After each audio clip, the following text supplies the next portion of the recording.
Hi, everyone. We're back with the one and only Ivan. And this chapter is called A New Beginning. We don't see Mac for 2 days. When he returns, he doesn't talk about Stella. Mac says he is anxious to teach Ruby some tricks. He says the billboard is bringing in more visitors. He says it's time for a new beginning. All afternoon and into the evening, Mac works with Ruby. Ruby's feet are looped with rope so that she cannot run. A heavy chain hangs off her neck. Mac shows her Stella's ball, her pedestal, her stool. He introduces her to Snickers. When Ruby obeys Mac, he gives her a cube of sugar or a bit of dried apple. When she doesn't, he yells and kicks at the sawdust. When George and Julia arrive, Mac is still training Ruby. Julia sits on a bench and watches them. She draws a little, but mostly she keeps her eyes on Ruby. Bob watches too. He's hiding in the corner of my domain under not tag. It's raining outside, and Bob does not like damp feet. Ruby trudges behind Mac, her head drooping. Endlessly, they circle the ring. Sometimes Mac slaps her flank with his hand. Suddenly, Ruby jerks to a stop. Mac pulls the chain hard, but Ruby refuses to move. Come on, Ruby, Mac is almost pleading. What's your problem? She's exhausted, I say to myself. That's the problem. Mac groans. Idiot elephant. Idiot human, Bob mutters.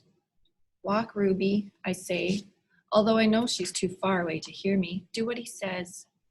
Walk, Mac commands. Now. Ruby doesn't walk. She plops her rump on the sawdust floor.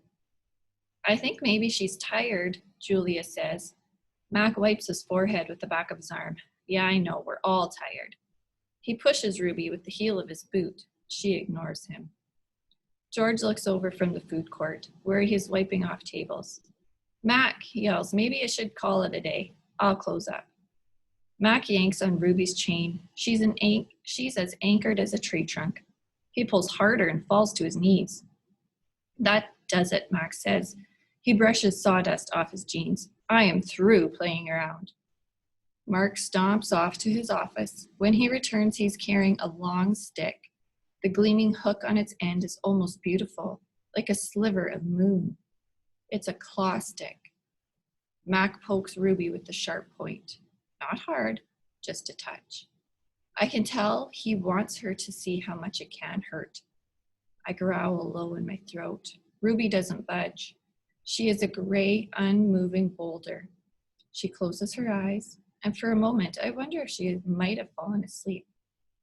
I'm warning you, Mac says. He breathes out. He stares at the ceiling.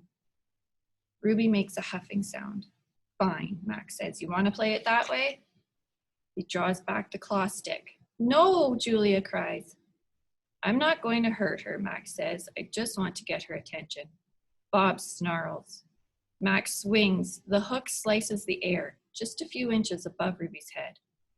See why you don't want to mess with me, Mac says. He draws back the claw stick again. Now move! Ruby jerks her head, flinging her trunk toward Mac. She makes a noise that sends the sawdust scattering. It makes my glass shiver. It is the most beautiful mad I have ever heard. Ruby's trunk slaps into Mac. I don't see exactly where she strikes him. Somewhere below his stomach, I think. And I know he must be uncomfortable because Mac drops the claw stick and falls down on the ground and curls into a ball and howls like a baby. Direct hit, Bob says. Poor Mac. Mac groans. He stumbles to his feet and hobbles off towards his office. Ruby watches him leave. I can't read her expression. Is she afraid, relieved, proud? When Mac is gone, George and Julia lead Ruby from the ring. It's okay, baby, it's okay, Julia says, stroking Ruby's head. They settle Ruby in her domain and make sure she has fresh water and food. Before long, Ruby's dozing.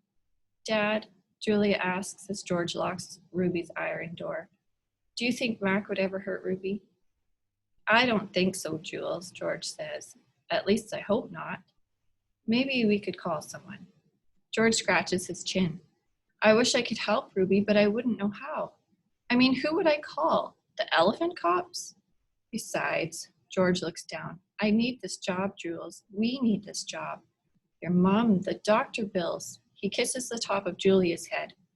Back to work, you and me both. Julia sighs and reaches for her backpack. She removes a piece of paper, a bottle of water, and a small metal box. Homework first, George says, wagging a finger. Then you can paint. It's for art class, Julia explains. We're doing watercolors. I'm going to paint Ruby. George smiles. All right then, just don't forget your spelling. Dad, Julia asks again, did you see Mac's face when Ruby hit him? George nods. Yes, he says solemnly, I did. He shakes his head. Poor Mac. He turns away, and only then do I hear him laughing. And that's it for today. And for the week, I guess, because it's Friday. Have a great weekend, everybody. We'll see you back on Monday. Bye-bye.